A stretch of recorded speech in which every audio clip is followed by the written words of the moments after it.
pag-asa sa'yo, yeah. Ito ang tulay ng tagumpay para lumakas ang iyong loob, MPBL, araw mo na, laro na to, liga ng bayan na to.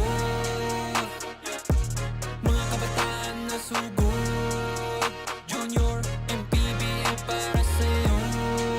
Ang liga, laro ng bawat Pilipino, liga ng bayan na to.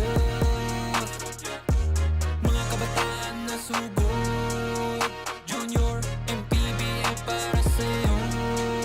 Ang liga, laro ng bawat Pilipino, liga ng bayan na to. Junior MPBL, ang liga ng bawat batang Pilipino.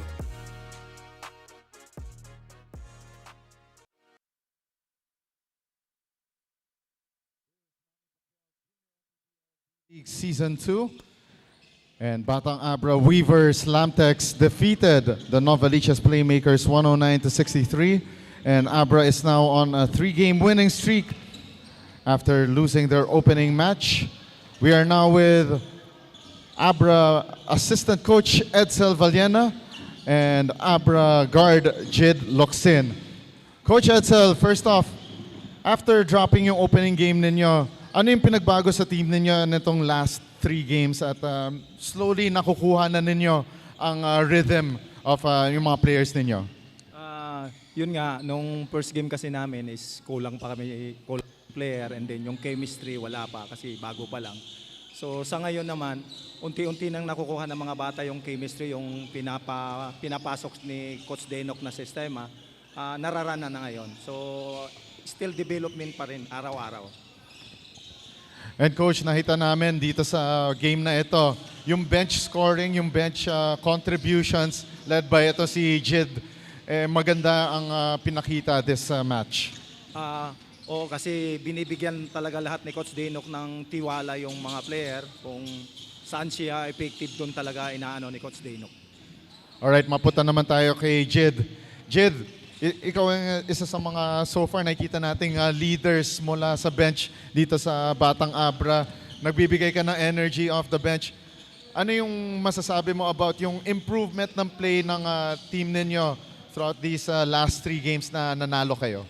Siguro hindi naman namin inisip palagi yung score, yun nga yung gusto lang namin masunod yung palaging sinasabi ni Coach Denok na yung sistema masunod namin. Tsaka yung sa bench palagi kami nag-uusap na kahit off the bench kami kailangan namin suportahan yung first group, tsaka pag pasok namin palagi lang kami ready.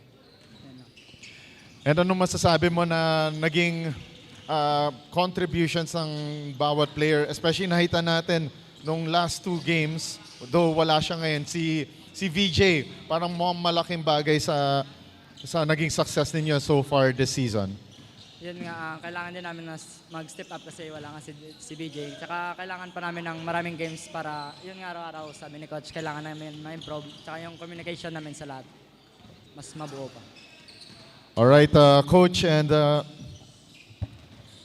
Coach Edsel and Jid, bibigyan namin kayo ng pagkakataon para magbigay ng shoutout sa mga nununod ngayon. Shoutout pala sa sumusuporta sa Abra, and then kay Boss Wilson, Boss Jackson ng Lamtex pala. Maraming salamat po sa suporta niya. And then sa pamilya ko, hi. Yan nga, salamat sa Lamtex, sa Boss Jackson, lalo na sa pamilya ko. Tsaka sa Abra na laging patuloy niyo kaming suportahan sa mga upcoming games namin. Yan lang. Alright, thank you very much, Coach Edsel Valiena and Jid Locsin of Batang Abra Weavers. Your winners today, 109-63 over the Novaliches Playmakers.